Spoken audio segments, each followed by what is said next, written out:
لەگەڵ بەڕێز شەلال گەدۆ نوێنەری ئەنەکەسە لە ئۆپۆزیسیۆنی سووریا کە لە بەرلینەوە ڕاستەوخۆ لەگەڵمان دەبێت گفتوگۆی یەکریزی و یەکدەنگی کورد دەکەین لە سووریای نوێدا.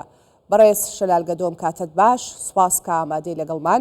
با بپرسین ئایا کورد دەتوانێت یەکدەنگ و یەکریز بێت بۆ داهاتووی سووریا؟ دەستپێکی سپاس بۆ ئێوە و سپاس بۆ تەماشەوانش. سەبارەت بە سێری جەنابێت جیرۆکی کورد لە سووریا دەڵێن نا کورد ناتوانن بە یەک بن، یعنی مخابن ئێستا لە راپۆری ئێوە شات چەند جارە سەرۆک بەرزانیش هەر ئەمریکا و هەر هەڵپەیمانی ناودەوڵەتی هەموویان بوون واسطە لە بینی کوردی سووریا، بەڵام هەر جارێک پێدە ئەو پەیمانێک بۆ چێ دەبوونی جارێکی تر وەکو دوێ پابندی بینت کرد. ئێستا تۆزێکی زەرفاتیە گۆڕانکاریی گەورە پشتە سووریا داهاتووە.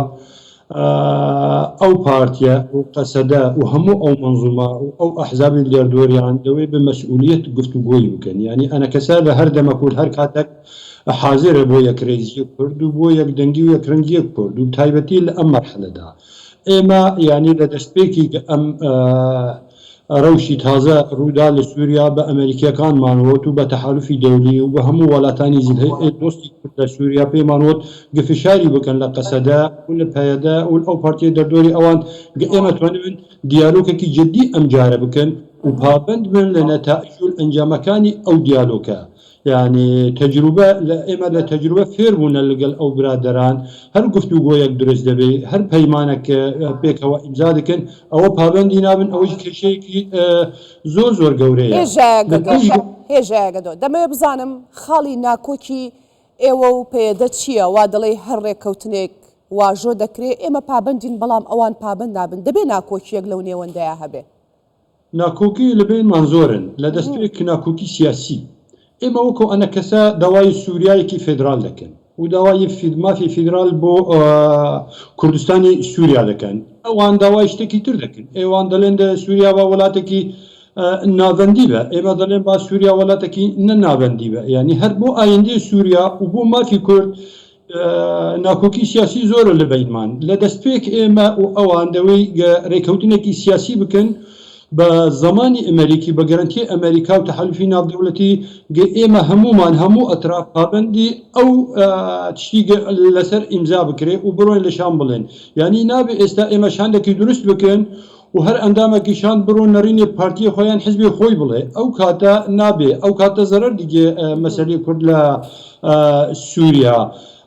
بەڵام ئەم زەرفە تۆزەکەم کورد دەتوانێت بە یەک شاند بچێتە دیمەشق چاوەڕێ بکرێ؟ کورد ناتوانێت چاوەڕێ بکرێ. ئەم زەرفە زەرفێکی تایبەتە.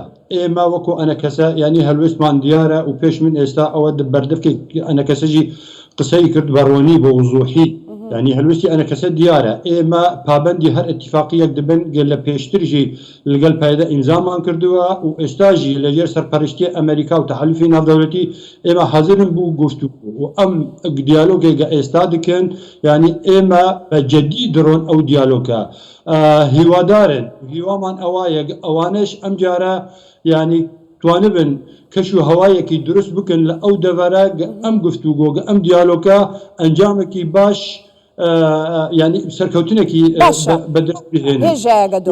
تۆ ئاماژەت بەوە کرد، باست کرد کە ئێمە فیدراڵیمان دەوێت بۆ سووریا، بەڵام لە واقعا سووریا چ جۆرە سیستمێکی دەوێت کە بۆ خۆشیان و بۆ کورد و بۆ تەواوی پێکاتەکان باش بێت، مافی هەمووان پارێزراو بکات؟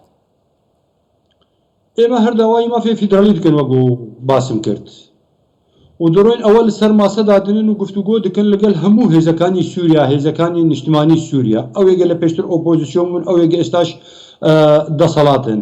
بەڵام چی بەدەستمان دەکەوێت ئێمە نازانن، ینی مەسەلەی کورد لە سووریاژی لە شەو و ڕۆژێک و لە شاندەک و لە 4 ڕۆژ و 5 ڕۆژ ینی سەرکەوتنی ناهێنا، ینی با ئێمە سوود بگرن لە تەجروبەی کوردستانی باشوور لە هەرێمی کوردستانی عێراق ئەوە 23 ساڵ کورد بوونە بە ساحب مافی فێدرالی، بەڵام تا ئێستاژی شاندە ڕۆی بەغداد و یەکتێ ڕۆژانە شاندی کورد لە بەغدانە بۆ مافی گەلی کورد. ئێمەشی بە شاندێکی ینی هەر مەسەلە دروست نابوو، چارەسەر نابوو کەیشەی کورد. ئێمە دەبێت یەکیتیک سیاسیمان هەبێت لە دەستپێک، دەبێت یەک نەڕینی سیاسی هەبێت، دەبێت یەک هەلوێستی سیاسی هەبێت و دوێ هەمومانجی بە بەردەوامی بە درێژی پابندی ئەو هەلوێستی سیاسی بن، پابندی ئەو اتفاقی و ئەو ڕوئیە سیاسی هێژەگەدۆ چۆن لە کۆبوونەوەکەی ئەمڕۆ دڕوانی لە نێوان هەسەدە و ئەنە کەسە هیچی لێ سەوز دەبێ؟ ئەگەر توانێ بجارێکی در دووبارە بکە دەنگت قەتع دەبێ نازانم بۆ. ئەمڕۆ هەسەدە و ئەنە کەسە کۆبوونەوە، ئەو کۆبوونەوە بەلای تۆ چۆن بوو؟ ئەو کۆبوونەوە بەلای من باش بوو و ئەوە بووە ئاساسێک بۆ کۆبوونەوەکانی تر، هەر ئەنجامی کۆبوونەوەش باش بوو، اتفاق هەیە لەسەر بەردەوامبوونی کۆبوونەوەکان، ینی گەلە ڕۆژانی داهاتوو کۆبوونەوە هەر بەردەوام ببن. ئادی تر دەوەی زۆر ینی بە ئەستعجال نقاطی خلافی لبینی هەردوو لا حەلی بکرێ، زوو تەوافق دروست ببێ، زوو اتفاقی دروست ببێ.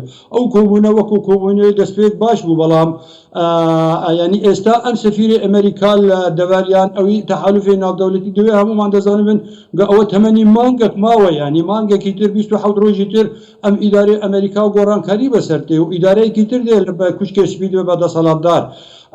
هەلوێستی ئەو ئیدارە چییە؟ گەلەوەکی ئیدارەی ئێستاە گۆڕانکاری بەسەرتێ. تەسریحاتی ینی سەرۆکی ئەمریکای داهاتوو دۆنالد ترامپ وەکو ئەڵێن موشەجع نییە سەبارەت بە ڕەوشی سووریا بەگشتی. لە پێش چەند ڕۆژێک دۆنالد ترامپ قسەی کرد، بەڵام قسەکەی بۆ سووریا بەگشتی بۆ ڕەوشی سووریا وەکو توموحاتی پەیەدە و قەسەدە و گەلک پارتی تری کورد نەبوو. بە قەنەعەتی من هەلوێستی ئەمریکاش احتیمالە گۆڕانکاری بەسەر بێت. ئەو دەرفەتەی کە باز دەکرێت دەڵێن دەرفەتێکی زێڕین و گرنگە ئێستا بۆ کورد لە ڕۆژئاوای کوردستان نابێت لە دەستی بدا، تۆ شواڵیت؟ باشە، من دەڵێم ئەو دەرفەتێکی زێڕینە و ماوەیەکی کورت ماوە بۆ تەمەنی ئەم ئیدارە و هەر شامژی پەلە بە پەلە ئیشەکە کوردیشتوانە بن بە پەلە ئەو دیالۆگە نەتیجەیەکی ئەنجامێکی باش بەدەست خۆی بخن و بڕۆین بۆ دیمەشق مەطالیبی کورد، مافیگەلی کورد لەسەر ماسە گفتوگۆ بکەن لێرە پێمان بڵێ مەطالیب و داواکاری کورد چییە؟ ئێوە چ داوایەکتان لە حکوومەتی نوێی سووریا خود لە سووریای نوێ دەوێ؟ ئەگەر توانێت بە ئەم پرسیاری دووبارە بکە زەحمەت نەبێت دەنگت قەتع دەبێ. باشە، کورد چی دەوێت لە سووریای نوێ؟ کورد دەیەوێت چۆن بەشدار بێت لە حکوومەتی سووریا بۆ داهاتوو؟ داواکاریەکانتان چییە؟ ئێمە داواکاریمان وەکو کەسە وەکو ئەنجومەنە نیشتوانی کوردی دەڵێن دەوێت سووریای داهاتوو سوورەیەک ناوەندی بە لامەرکەزی بە ئەوە یەک شکلی حکم لە سووریا مختلط بیانی ڕیاسی پەرلەمانی. دەوەی کورد وەکو ڕێژی خۆی لە ئەژمارەکانی خەڵکی سووریا عەدەد سکان لە 15 لە 15 کورد هەر بەشدار بە لە حکوومەتی مەرکەزی لە دیمەشق. و سووریا هەر ئێمە داواشی دەکەن ئێستا کە سووریایەک دیمۆکراتی بێ، سووریایەک علمانی بێ، سووریایەک هەموو پێکهاتەکانی سووریا صاحب ماف بن و تایبەتی ینی گەلی کورد. ئێمە داوای سووریایەکی فیدرالیشی دەکەن کە هەموو خەڵکی جیاواز و سووریا ببن بە صاحب مافی فیدرالی وەکو کورد و وەکو دروز و وەکو علەویەکان ئەوە داوای بکەن. بە قەنەعەتی من خەڵکی سووریا ئێستا زۆربە پێکهاتەکانی سووریا وەکو ئەوەی ئێستا باسییانمان کرد هەموو داوای سووریایەکی فیدرال دەکەن. ئەم جارە وا بزانم بە زەخەمێکی گەورە خەڵکی سووریا داوای سووریایەکی نەناوەندی لامەرکەزی بکرێت و خەڵکی سووریاشی و بە تایبەتی کورد دۆستیان هەیە، ینی وەکو وڵاتانی زلهێز وەکو ئەمریکا وەکو رووسیا وەکو یەکیتیا ئەوروپا هەموو باسی مافی گەلی کورد دەکەن، بەڵام کێشە لە ناو ماڵی کورد هەیە. ئەگەر کورد توانێت بە ناو ماڵی خۆی دروست بکە ئێستا و ببێت بە یەک دەنگ و بە یەک ڕەنگ و بە یەک خیتابی سیاسی و بە یەک هەلوێست بڕۆی بۆ دیمەشق، بە قەنەعەتی من وردە و بە ئاسانی وێ کوردی سووریا لەم دەرفەتی زێرین مافی خۆی وەرگرە. حکوومەتی کاتی سووریا هیچ پەیامێکی بۆ ئێوە هەبووە لەو چەند ڕۆژەدا؟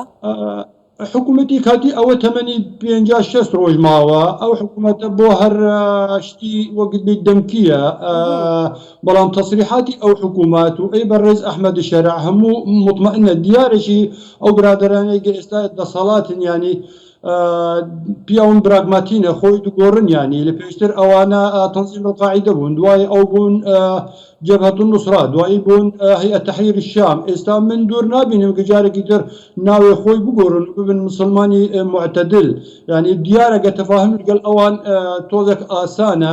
تەسریحاتیانژی بۆ کورد و بۆ هەبوونی و کورد و بۆ مەسەلی پێکەوەی جیهان لە کاتێکی گیان حەلب هەر تەسریحاتیان زۆر باش بوو ئێستا پشتێکی گاهستنە دیمەشقی ئەوە 2 هەفتە تا ئێستا زۆر بە ئیجابی لەسەر کورد و لەسەر مافیگەلی کورد قسە دەکەن بۆ ئەوە ئەطمئنانێک هەیە و ئێمە وا مطمئنن کە بڕۆن شام گفتوگۆ لەگەڵیان بکەن و ئینشاء الله پێکەوە توانن مافی کورد بکەن مافێکی دەستوری لە سووریا داهاتوو.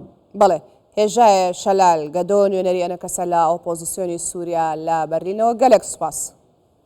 سپاس بۆش گەلێک مەمنون.